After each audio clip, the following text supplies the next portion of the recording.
Salam. Assalamualaikum warahmatullahi wabarakatuh.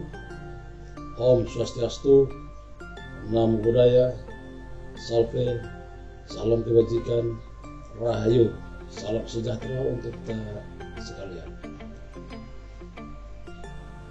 Tentunya pagi hari ini kita akan melaksanakan kegiatan PKMB dan mengingat waktu yang terbatas, maka pagi ini saya akan menyampaikan materi secara online, yaitu 3 materi sekaligus.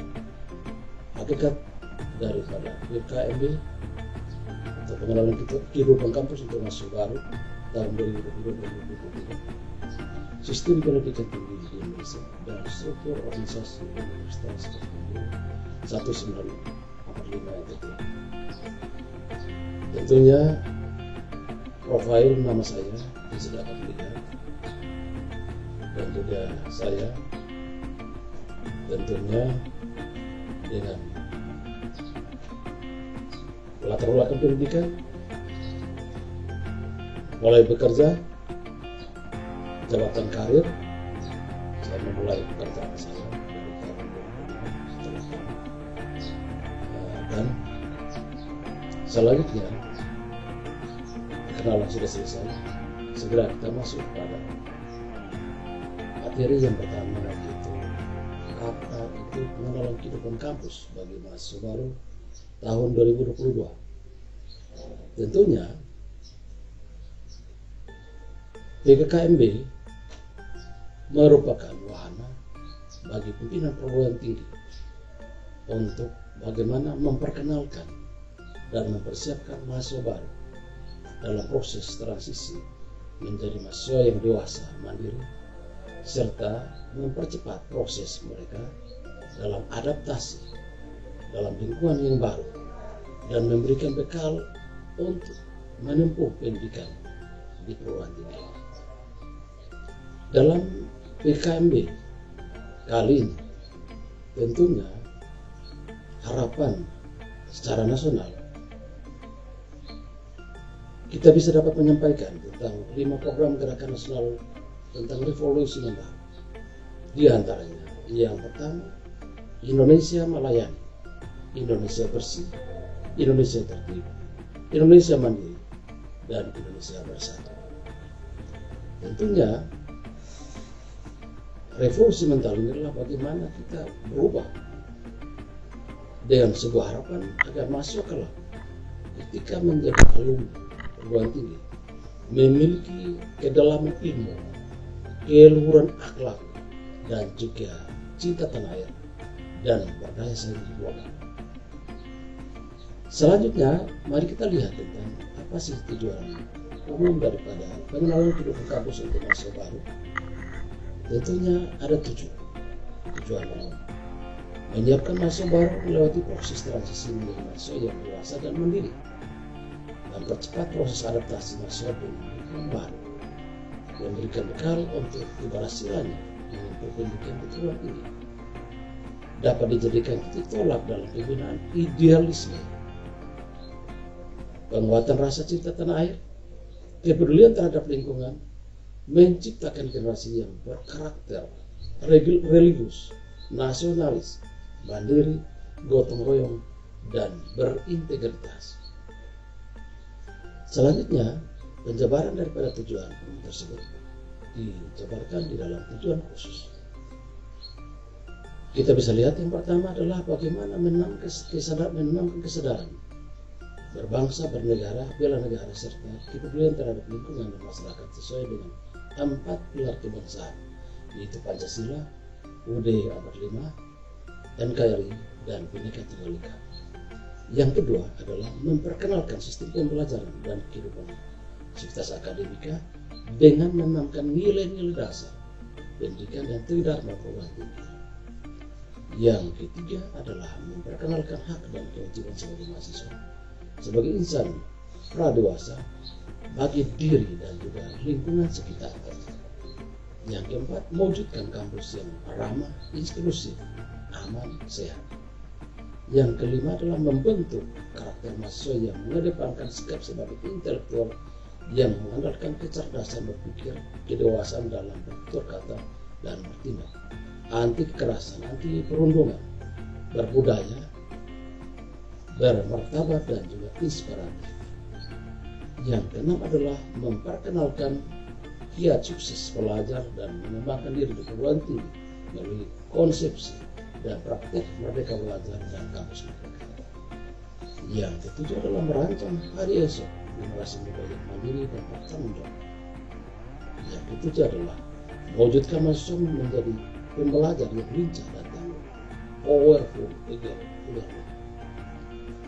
Apa yang diharapkan di dalam kegiatan PKMB tahun 2022-2023 bagi UPG 45 NTT? Tentunya setelah kegiatan PKMB ini, mahasiswa dapat memahami dan mengenal lingkungan barunya, terutama organisasi dan struktur perguruan tinggi, sistem pembelajaran dan kemahasiswaan. Yang kedua adalah mahasiswa UPG 45 dapat meningkatkan kesadaran dalam berbangsa, bernegara, cinta tanah air dalam diri mahasiswa baru.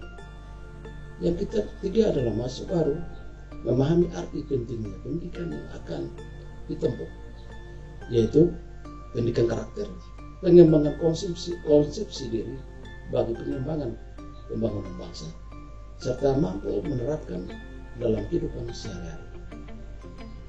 Yang keempat adalah terciptanya persahabatan, kekeluargaan antar mahasiswa, sesama mahasiswa dari berbagai etnis di lingkungan kampus, dengan dosen, dengan tenaga kependidikan. Yang kelima adalah terciptanya mahasiswa yang selalu mengedepankan sikap sebagai mahasiswa intelektual baru.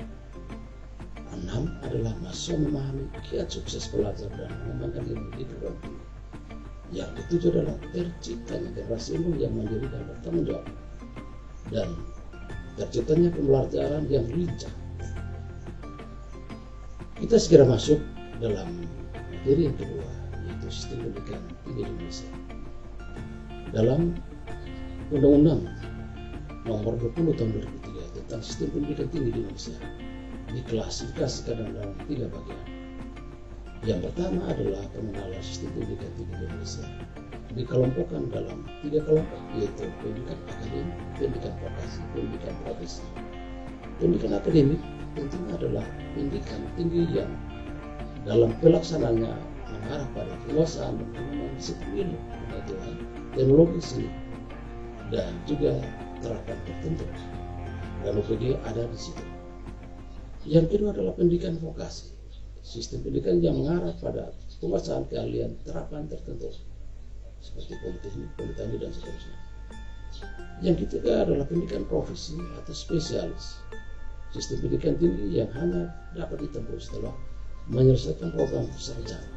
Dalam hal ini mereka punya penguasaan skill spesifik yang dibutuhkan untuk menjadi profesi yang relevan.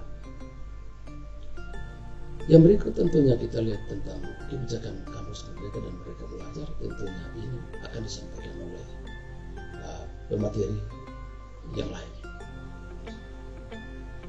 Materi yang ketiga tentang program kreativitas dan mahasiswa, program pembinaan mahasiswa melalui General Education, itu tentunya akan diwakilkan oleh Wakil Rektor 3. Dan yang berikut lagi tentang pengenalan nilai budaya. Ini yang memang dibutuhkan di dalam mahasiswa baru kita, yaitu bagaimana pengenalan nilai budaya, etika, tata krama, kehidupan kampus, plagiarisme, perhubungan, pencegahan, tindakan asusila, kekerasan seksual di kampus, penyalahgunaan narkoba, anti korupsi, serta dalam hal kebijakan atau bijak dalam menggunakan media sosial. Dan ini tentunya tidak terbatas dalam 1 hari sendiri, tapi sepanjang mahasiswa ada, DPG harus dapat dibimbing dan dikembangkan di tingkat program studi dan fakultas. Yang kelima adalah bentuk karakter mahasiswa yang menghargai kemanusiaan dan membangun kesehatan mental mahasiswa. Tentunya ini akan dikembangkan di belakang oleh tim. Dan yang terakhir itu yaitu bagaimana mahasiswa bisa dapat belajar di perguruan tinggi, di mana mahasiswa itu bisa dapat mampu mandiri dan juga menyeburi apa yang telah dianugerahkan sebagai mahasiswa. Kita simak tentang bagaimana Mata Najwa dengan motivasinya tentang pendidikan dan juga mahasiswa.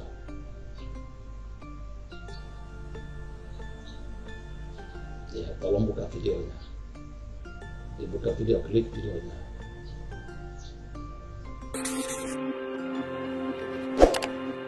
Surat untuk mahasiswa baru. Apa yang terpenting adalah kemampuan beradaptasi adik-adik. Apapun jurusan teman-teman, apapun bidang teman-teman, apapun mimpi teman-teman, rasanya akan mengalami perubahan dengan cepat. Terpengaruh oleh progres teknologi ditambah tuntutan pandemi. Survival of the fittest, kata Charles Darwin. Fittest berarti mampu beradaptasi dengan lingkungan. Kunci survive itu bukan yang paling kuat atau yang paling cerdas, tapi yang paling adaptif. Menjadi mahasiswa adalah sebuah privilege, keistimewaan yang tak semua pemuda diberkahi kesempatan. Kalian adalah bagian dari 35% anak muda seusia kalian yang bisa merasakan bangku kuliah. Itu adalah peluang, kenikmatan sekaligus tanggung jawab. Karena kalian adalah mahasiswa, maha dari siswa. Karena kalian anak-anak muda pilihan yang berkesempatan mereguk dalamnya sumur ilmu pengetahuan. Namun kuliah bukan hanya tentang nilai dan IPK belaka, tapi tentang orang-orang yang kalian temui, pengalaman yang kalian jalani, memori yang kalian buat, skill yang kalian latih, pemahaman yang kalian dapatkan. Kuliah itu seperti membeli situasi. Situasi yang mendorong kalian belajar, mendorong kalian berjejaring, mendorong kalian berdiskusi, mendorong kalian bergerak. Sia-sia bila situasi hanya menjadi dekorasi, bukan penunjang tradisi untuk mengisi dengan aksi. Situasi itu akan meminta kalian membaca buku-buku dan jurnal tertentu. Itu kewajiban yang seharusnya tak menjadi beban. Justru jadikan sebagai desakan yang membangun rutinitas membaca. Baik, gambaran daripada motivator ini adalah saudara mahasiswa baru harus bersyukur bahwa hanya 35% masyarakat Indonesia yang bisa dapat menyampaikan sarjana atau masuk di bangku kuliah. Untuk itu maka tentunya memanfaatkan sebaik-baiknya daripada proses ini sehingga nantinya saudara itu kelak suatu ketika saudara akan menjadi orang yang hebat dan luar biasa.